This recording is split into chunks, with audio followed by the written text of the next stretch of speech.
Hello, lovely people, and welcome back to Carmela's art journey, the journey that is ours. Today, we are going to start the first part of the Red Bird illustration on coffee prime paper. As you could see in the last How to Friday videos, I showed you how to work with natural pigments, and we were using instant coffee to get this, let's say, old vintage feeling. And as I also said, I would show you the process of using watercolor on this coffee prime paper and to see how it reacts, and it works very, very well. I am using here the Arteza sketchbook, 300 gram, very textured, very nice. And also I am using the Inktense colors from the Wendt and some other colors from Schminke, which I really, really love. And I would just let you enjoy this process, not talking very much about all the parts and a lot of details.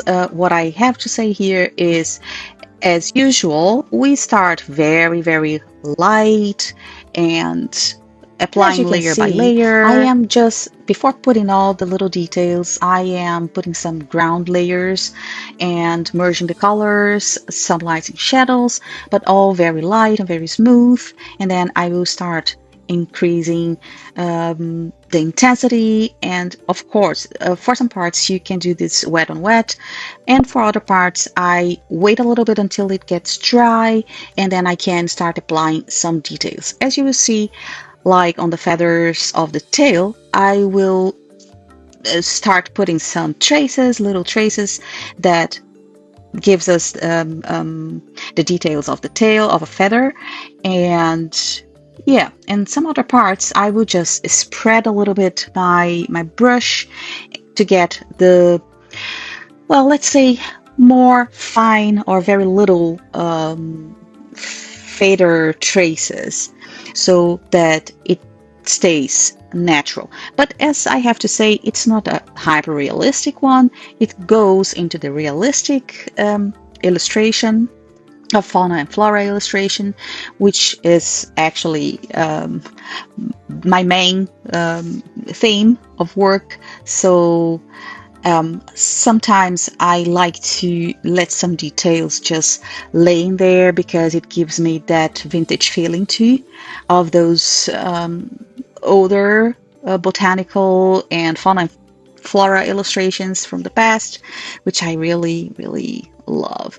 Well, I changed a little bit. You will see now my brush. I got a flat brush that I don't have to spread very much, so I can get some kind of some rougher details with this brush. And when I want the really fine ones, I go with the round tip, and spreading and using the tip, and spreading sometimes and using the tip again. As you can see, the biggest part of this bird is worked on shades of red, light reds, dark reds, and some purple, I would say. Sometimes bluish purple, but more of a grayish purple. And to go into the gray itself, to increase the shadows on the bird and the darker parts of the feathers, I decided to mix a darker gray myself, which I could control the undertones. Like, as you can see, I used some dark green and then some red, and then it turned into a dark brown wine, and I applied some blue to it, and it turned into almost Payne's gray, which I really like. And to get that purple, bluish purple undertone on the darker gray, I mix a little bit more of blues and reds, and so I can increase or decrease the undertones of my grays and reds too, of course, because sometimes I go from the gray to the reds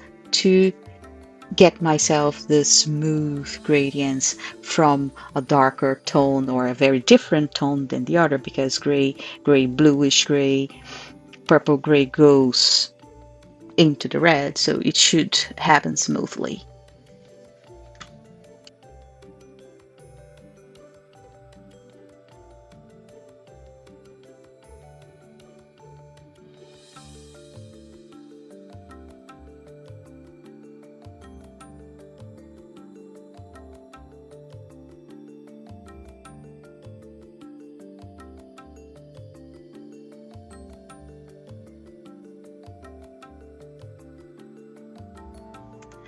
And that's why we can also work with the water, so you can apply a little bit more water, pulling and pushing the pigments between those different colors so that they simply flow into each other. And then you can start increasing the details and the shadows a little bit more. And if you need to take a little bit of the excess of the color, just go with your humid brush over it gently, pulling the excess away. Well, and I think that's it for the moment. And as usual, I ask you to comment, like, share, subscribe to help us keep growing, and enjoy the process. And don't forget to please always, always, always stay positive.